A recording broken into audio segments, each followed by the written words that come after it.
Hello বন্ধুরা, কেমন আছো? আশা করি তোমরা সবাই খুব ভালো আছো। গুড আফটারনুন জানিয়ে আজকের ভিডিওটা শুরু করে দিয়েছি। দেখো, আজকে একটা শুরু করেছি নতুন মিনি ব্লগ। তো দেখো, আজকে আমরা সকালবেলা খেয়ে বেরিয়ে পড়েছি হচ্ছে ঘুরতে। কোথায় ঘুরতে যাচ্ছি জানো? আজকে আমরা যাচ্ছি ওয়াটার পার্ক ফান সিটিতে।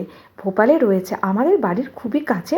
প্রায় 5 থেকে 10 মিনিট সময় লাগে গাড়ি করে আমাদের বাড়ি থেকে যেতে। কিন্তু এত বছর আছি কোনো দিন যাইনি, যাওয়া হয়ে ওঠেনি। তো মেয়ের উদ্যোগে এবারে আমরা সবাই মিলে চলে যাচ্ছি হচ্ছে এই ওয়াটার পার্কে। দারুণ একটা জাস্ট খুব আনন্দ হলো আজকে গিয়ে। তো তোমরাও যারা ভোপালে থাকো তারাও কিন্তু যেতে পারো, খুব সুন্দর লাগলো।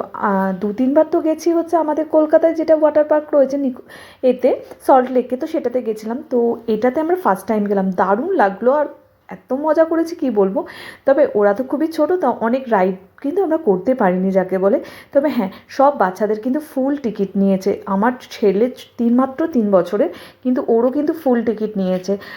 650 টাকা করে টিকিট। এখানে 4 জনেরই পুরো টিকিট লেগেছে, কস্টিউমের জন্য আলাদা টিকিট লেগেছে, আর সঙ্গে হচ্ছে লকার, যেখানে তুমি তোমার জামা কাপড় রাখবে, তো মোবাইল টোবাইল রাখার জন্য সেটাও কিন্তু আলাদা চার্জ নিয়েছে। তো সমস্ত চার্জই কিন্তু আলাদা যাকে বলে। কিন্তু আর এখানে যা যা চড়ার জিনিস আছে, ফান করার জিনিস আছে, কিন্তু সবই কিন্তু এগুলো ওর সঙ্গে ইনক্লুডেড। তো চলো দেখো, আমরা চলে এসেছি জাস্ট ফাটাফাটি। প্রথমে তো মোবাইল নিয়ে যাইনি, কারণ শুরুতে ঢুকেই আমরা পুরো জলে পুরো একদম যাকে বলে জলাকার হয়ে গেছি।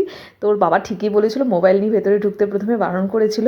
তো যাকে তারপর খানিকটা খুব মজা করার পর যখন লাস্টে আমরা ক্লান্ত হয়ে এসেছি, তখন শান্তকে বললাম, যা এবারে গিয়ে একটুখানি ফোনটা নিয়ে আয়, এসে আমাদের ভিডিও কর। তো সেটাই ভিডিও করলো শান্ত। খুব মজা হয়েছে যাকে বলে। এই সমস্ত জিনিসগুলো যদি ক্যামেরাবন্দি না হয় খুবই মিস হয়ে যাবে ব্যাপারটা, তাই না বলো বন্ধুরা? তো যা হোক করে হলো।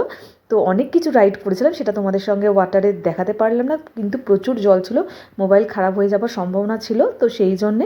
তো তারপরে দেখো, শুকনো হয়ে স্নান টান করে রেডি হয়ে প্রায় বলবো কি এখন পুরো ভুখার্ত হয়ে গেছি, কারণ এগুলো চড়তেও হবে তারপরে খাবো।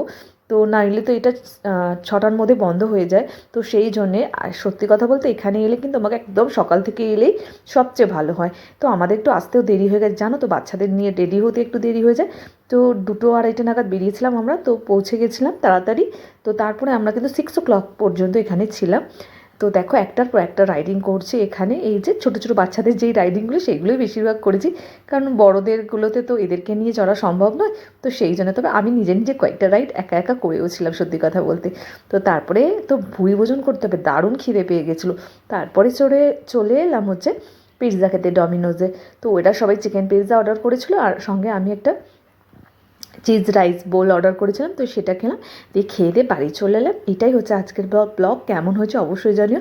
আমার কমেন্ট বক্স খুলে গেছে, এবার আমি সবাইকে কমেন্ট করব। আর সত্যি কথা বলতে বন্ধুরা, মানুষকে টাকা দিতে এত ভেবেচিন্তে টাকা দিতে গেলে এত ভাবনা চিন্তা করতে হয় না, যতটা কমেন্টস করতে হচ্ছে। তো চলো, টাটা।